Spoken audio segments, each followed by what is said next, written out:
So now, bank reconciliation naman. Favorite kita eh. Charot. Joke lang.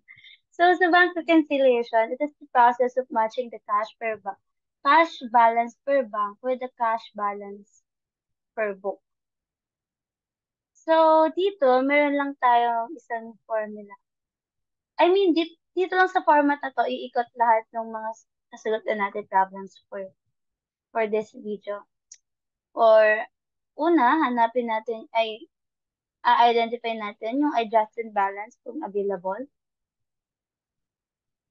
Tapos, for the bank balance, we have reconciling items such as DIT, deposit in transit, outstanding check, then bank errors.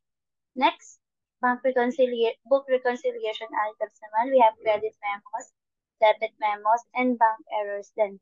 So, una dun muna sa mga bank errors. Ano ba yung mga possible errors?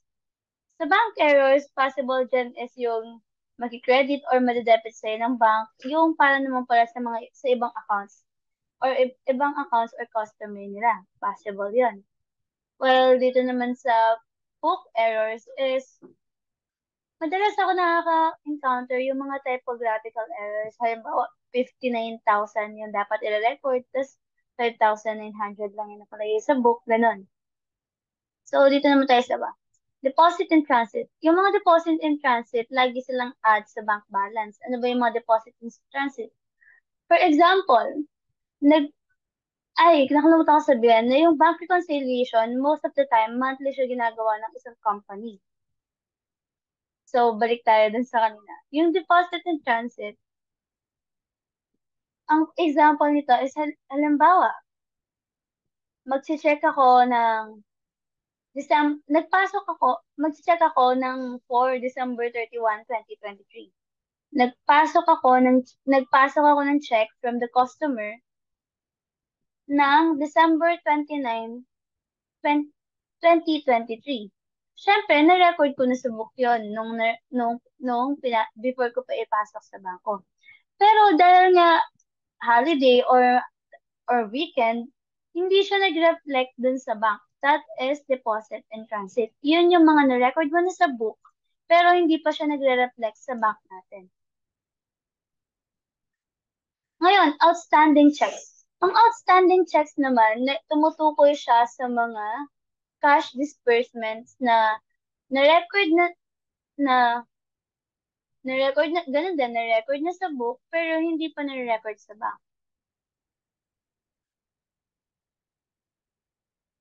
Tandaan lang na sa outstanding checks, cash disbursements sila, so negative. Tapos dito rin sa cash disbursements checks, minsan may tinatawag tayo ng mga certified checks.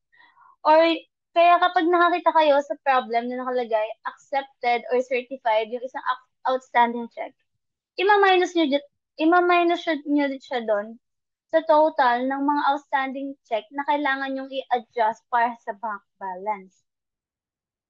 Lagyan natin dito. Yung mga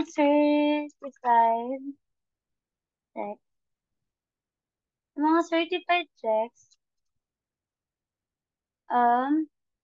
deducted from outstanding checks. Kasi, ibig sabihin ng certified checks or accepted checks is yung mga na-recognize na ng bank. Kung na-recognize na nila, malamang na-record na nila yun. So, ibig sabihin, hindi na siya outstanding check. Na-discuss na natin yung bank error. O, dito naman tayo sa credit memos. Ano ba yung mga possible na credit memos? For example, may notes receivable na-receive yung bank account mo. Tapos, hindi mo agad siya ni-record sa bank. So, magiging part yun ng bank reconciliation. Ibig sabihin lang, yung mga debit account mo sa bank, sa book balance mo dapat, pero hindi mo pa na-record. Sila yung mga credit memos. Positive sila. Or mga ina-add doon sa book balance.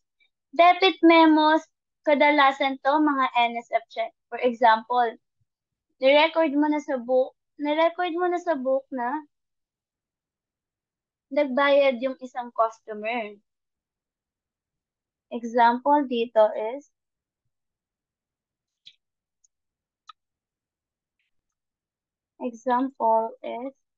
NSF. We also have bank service, charges. Yan.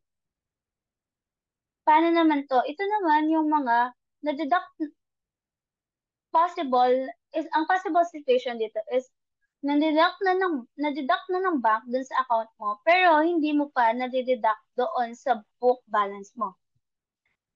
Yung example nga nun is yung bank service charges. Halimbawa, meron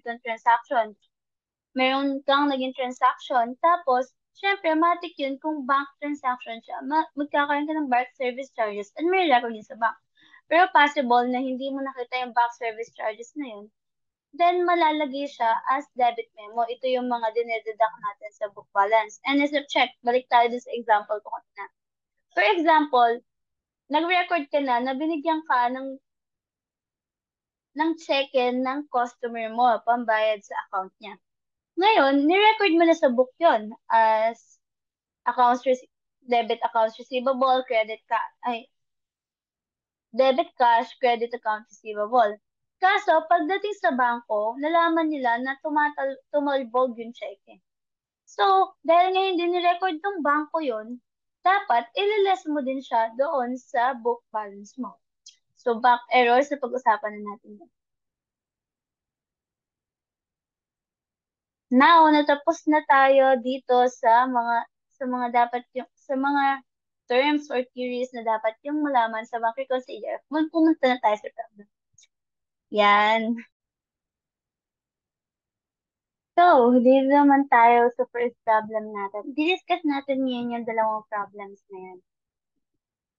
First, meron tayo dito. Basahin muna natin yung first statement ng problem. The cash in bank account of Rian's company disclosed a balance of 2,030,000 as of December 31. The bank statement as of December 31 showed a balance of 1,060,000. Din muna tayo. Sabi ko nga, first statement. First, gawa muna tayo ng solution dito. Ang hinahanap dito is yung cash in bank. Pero tandaan natin na yung adjusted or reconciled balance ng book balance and bank balance is same lang. Ibig sabihin, dapat parehong-pareho yung reconciled balances or adjusted balances ng book balance at bank balance. So, gagawin na natin yung both para din ma-check natin kung tama ba talaga yung magiging sagot natin. Pwede nyo rin laging gawin to kung marami kayong time, pero it's not suggested kapag or maybe it's suggested parang nasi-check na siya. Kayo, kanya-kanyang discarte yan. 12 siya. Okay, 12 siya.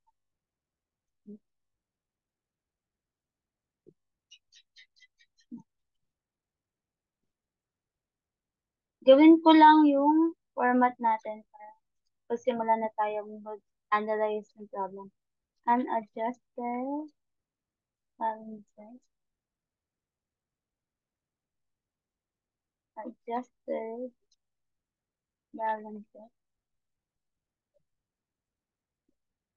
Book balance. Balance. Okay. So, binasa natin statement kanina, sinabi niya na kung ano yung book tsaka bank balance. Ang book balance daw natin is 2,030,000. While yung bank balance naman natin is 160,000.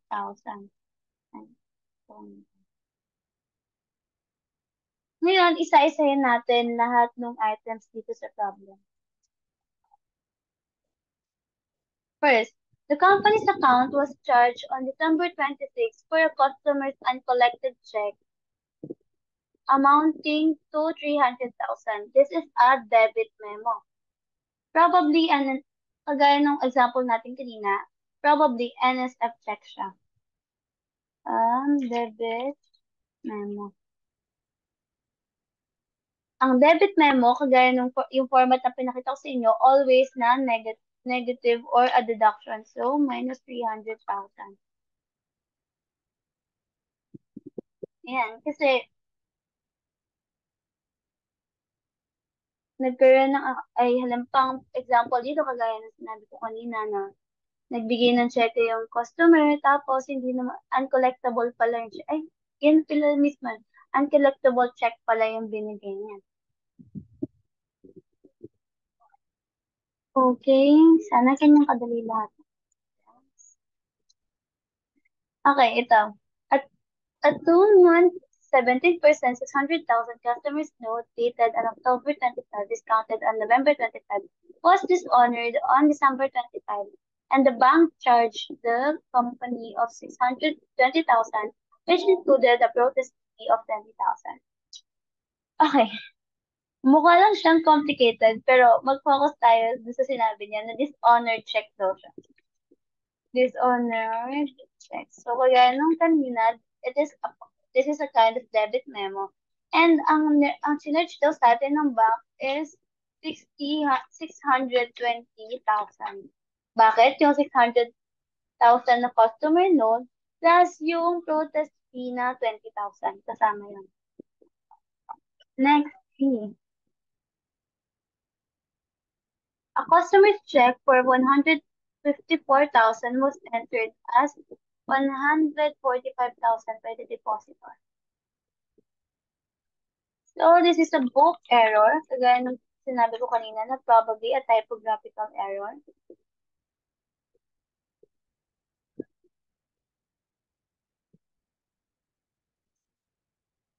Ang sabi dito, ang na-enter lang daw is 145 instead of 154. So, kailangan natin dagdagan yung book balance natin. Yan. So, nagkaroon siya ng 9,000. Number 4,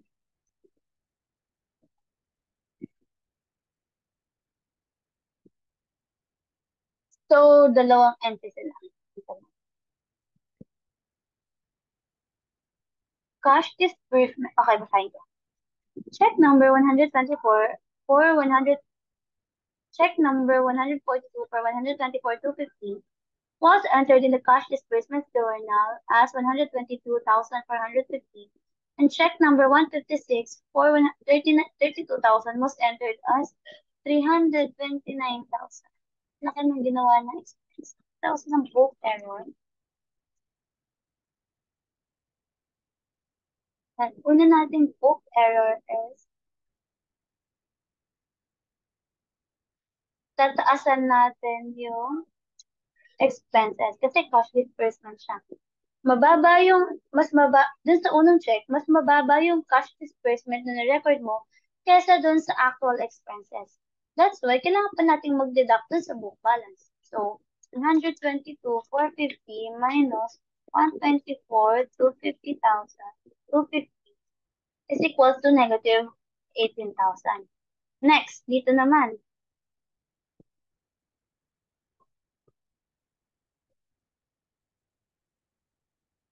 Dito naman, baliktad. Mas malaki yung expenses na ni-record mo kesa doon sa actual expenses na dapat i-record mo. So, ang gagawin natin dito is yung 329,000. I-minus natin yung 32,900 para makuha natin yung adjusted balance. Yung dapat, yung adjustments na kailangan natin. Okay. Number 5. Bank service charges. Nakita ko pa lang first, yung first page term. So, ito, yan example natin kanina, ang mga bank service charges is debit memo, and yung mga debit memo, deduction sila sa sa book balance. So, magkano ang bank service charges natin?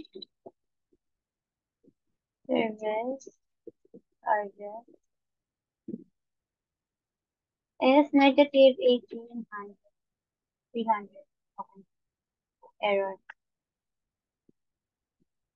Number 6. A bank memo started a customer's note stated that the customer's note for 250,000 and interest of 100,000 had been collected on December 28th. The bank charged 5,000, okay, walang na-entry sa lahat ng sinabi ko na yun. Add lang ako isa dito. Since dalawa yung first, ang pansinin natin is yung 250,000 tsaka yung 100,000 customer note. Which means this is a credit memo. Ibig sabihin, merong nadagdag dun sa bank balance natin na unrecorded sa book balance. Ibig sabihin nun, add siya sa book balance or actually debit siya sa book balance. So, magkano yung debit na yun? Yung mismong customer note worth 250,000 plus yung interest na 10,000. Next, meron tayong debit memo naman which is bank service charges na 5,000. Yan. Basta tatandaan nyo lang na dapat kapag debit memo, negative, credit memo, positive, bahala na yung book error. Tapos, outstanding check, negative, deposit in transit, positive. Para hindi kayo nilito kung ano ba, kung add ba siya or minus. Next, 7. Receipts on December 31 for 240,000 were deposited on January 2 of the subsequent year. Kababanggit ko lang ng deposit and transit. Nagpasok siya sa bangko for the receipts of 240,000 pero na-deposit pa lang siya ng January 2. Ibig sabihin, hindi siya umabot sa reporting date natin which is December 31. So, i-add natin siya sa bank balance, 240,000. Okay, number 8.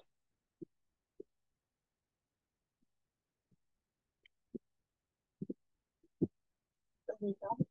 Yung number 8, outstanding checks ka. Kagaya na sabi ko kanina, kapag outstanding check, sila yung mga deductions sa bank balance. So, lagyan lang natin dito.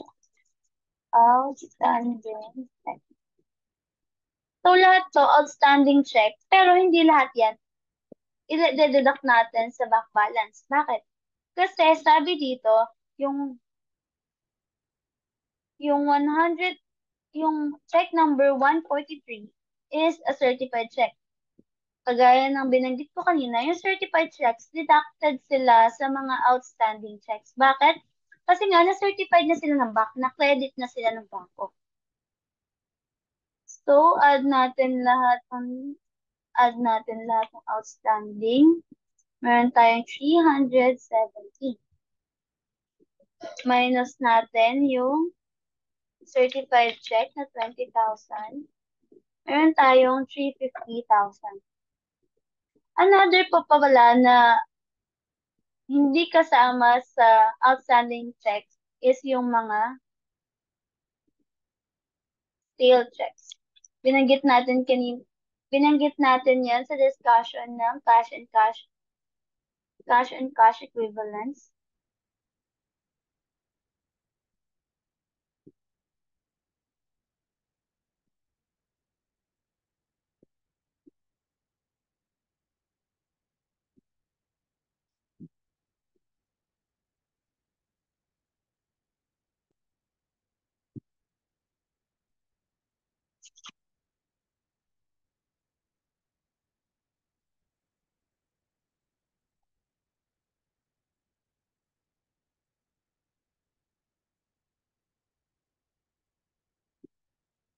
Stale check. Yung mga stale checks, sila yung mga hindi mo sila ka-credit kapag more than 6 months na. Tapos, hindi pa sila na-encash ng customer. Ganun ang stale checks. Kung kanina kung sa discussion ng cash and cash equivalent, ina-add back natin yung stale checks. Ganun din dito sa bank reconciliation.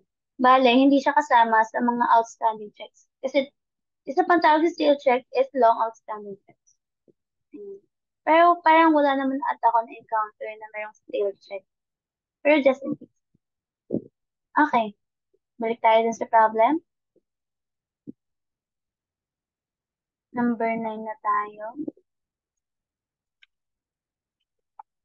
A deposit of 200,000 was recorded by the bank on December 5, but it has been recorded for the PAU company rather than Jayans.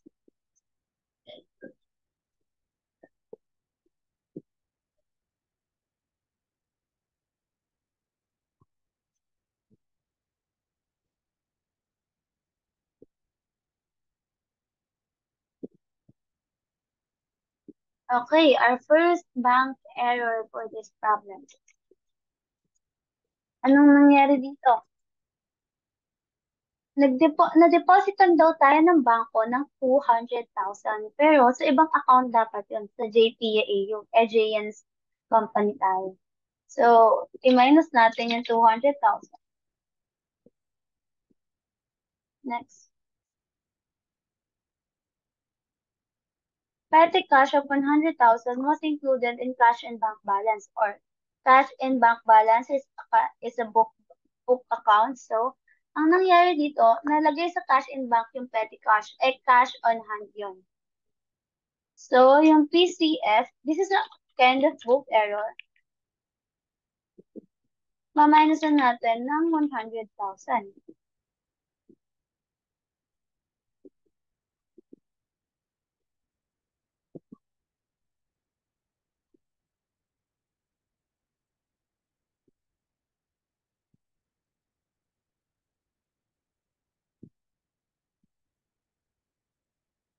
Okay, 11. Proceeds from cash sales of 600,000 for December 18 were stolen. The company expects to recover this amount from the insurance company. The cash receipts were recorded in the books, but no entry was made for the loss. So, it's another book error, actually. Dami natin book error. Hindi naman sa nagre-reklamo ako. Okay, cash sales, na-record na siya as cash sales. Kaso nga nanakaw siya, tapos yung loss na yun, hindi yun na-record. So, i-record natin. I-less natin yung 600,000. Ayan. Last but not the least. Okay, dito na lang natin yan. On December 12, on December 21, deposit include the check of 200,000 that has been returned on December 15, marked NSF.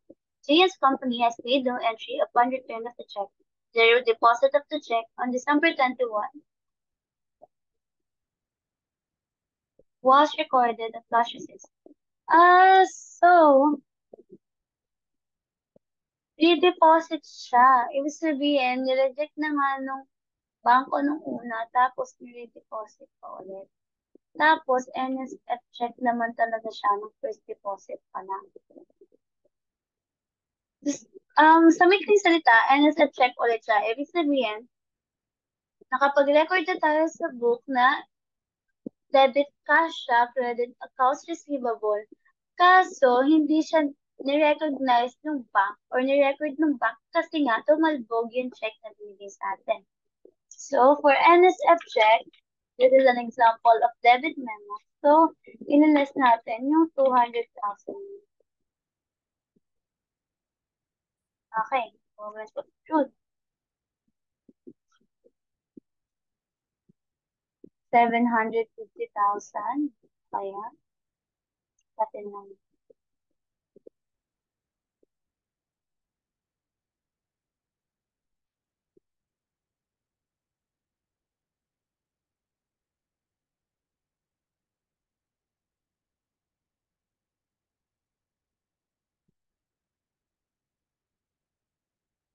1,450. Sorry. Dahil yun dito, negative nga. Hindi ko nalagyan ng negative sign yung outstanding check. Yan. Kinubahan ako, akala ko yung mali. Actually, may mali naman. Pero okay lang. Natama naman. Ayan. So, ganyan natin mako-compute yung Maikling problem na to. Tatandaan lang natin yung format natin na to. Deposit principal had siya, outstanding, negative, or deduct. Bank errors, depende. Credit memos, add siya. Debit memos, deduction. Bank errors, ay book errors, depende. So, proceed tayo dun sa next problem.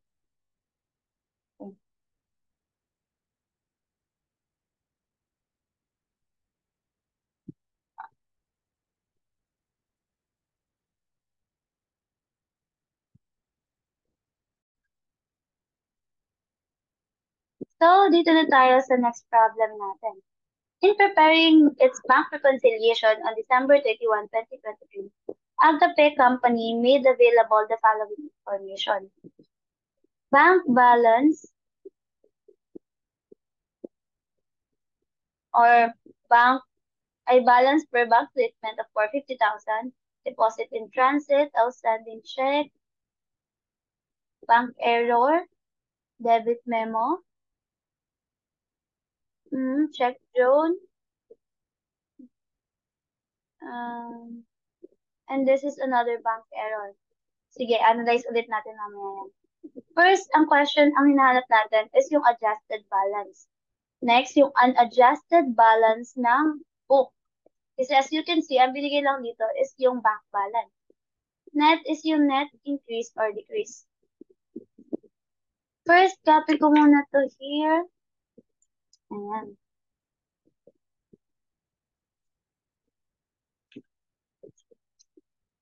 Ayan, book balance and bank balance. So, dito, ang isa sa mga hahanapin natin is yung bank balance, ay book balance. Ang bank balance na binigay na given sa problem is 450,000. Next, deposit in transit. Deposit in transit is negative or deduction deposit in transit is positive or addition dun sa bank balance natin. Next, outstanding check. Ito yung deduction, outstanding check, kasi mga cash disbursements yan. Outstanding checks. Next, meron tayong bank error. Meron daw na charge, may erroneously na charge yung bank sa atin, which is, nakalimutan ko na siya lagyan ng negative sign. Which is 1,500.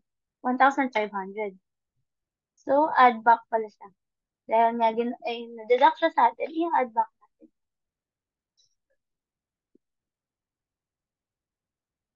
500. Next. Meron tayong bank service charge, which is an example of debit memo. Which, ang debit memo is a deduction of book balance. 500. Next, check John dated and recorded in certain 31, 2023 but not mailed until January 10, 2024. Included in the outstanding checks above. So, ang gagawin natin dito, ito is a kind of unreleased or unreleased slash undelivered check. Alam ko, nabanggit na yung unreleased or undelivered checks sa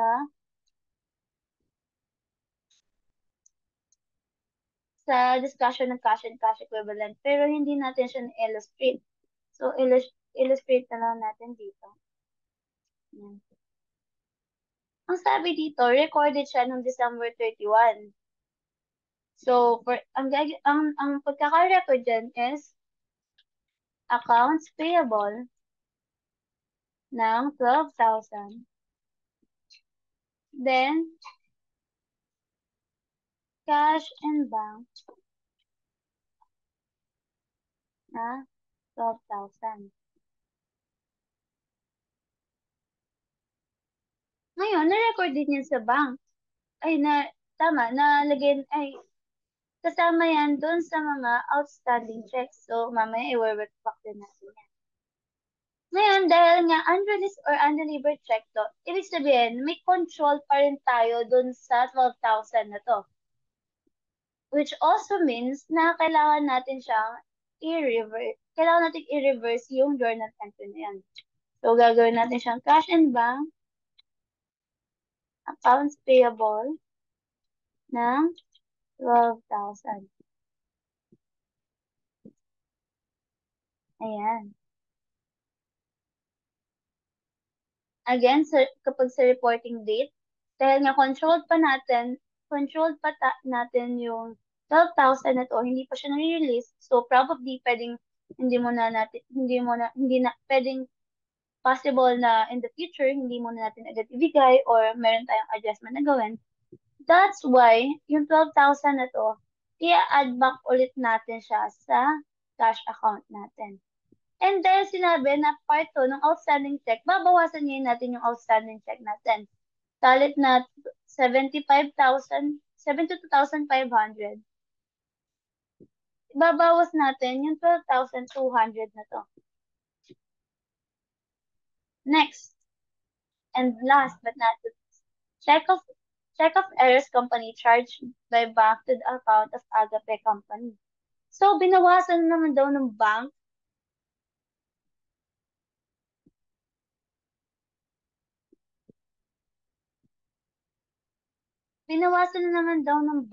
yung account natin.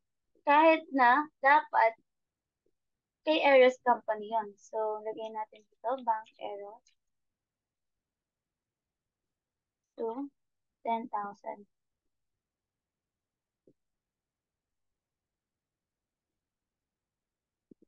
Yan, may naalala ko ng binanggit keyword na charge. This should be added, subtracted. Why? Hindi pala siya charge. This is credited.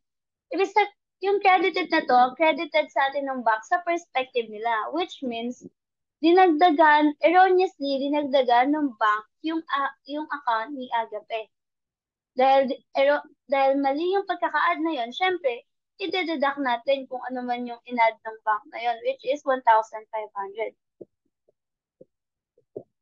Ngayon, total ko muna to.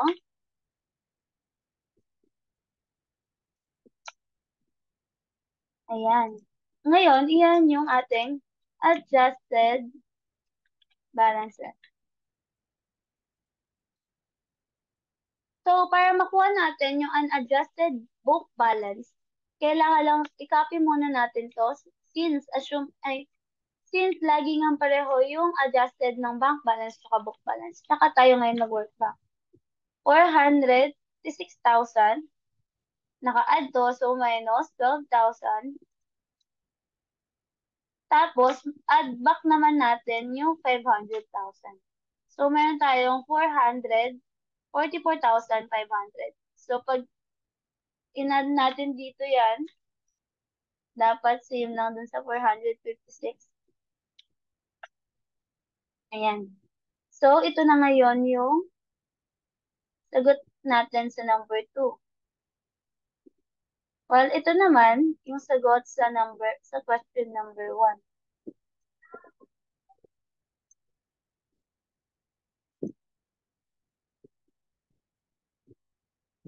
As yung tinatanong dito is adjusted balances. Last, hanapin natin yung net increase or decrease ng cash account. So, ang adjusted balance natin is 456,000, while yung unadjusted naman is 444,500.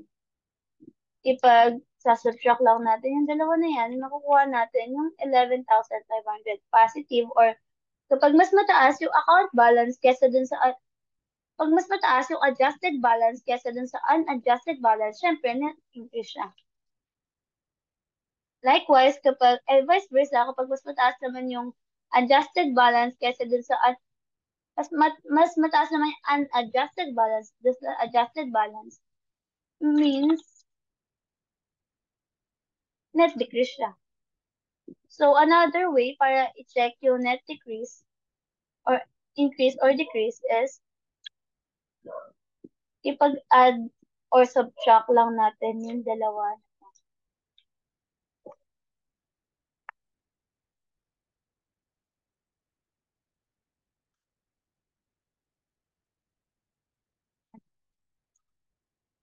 Yan, 11,500. So, ito ang net increase.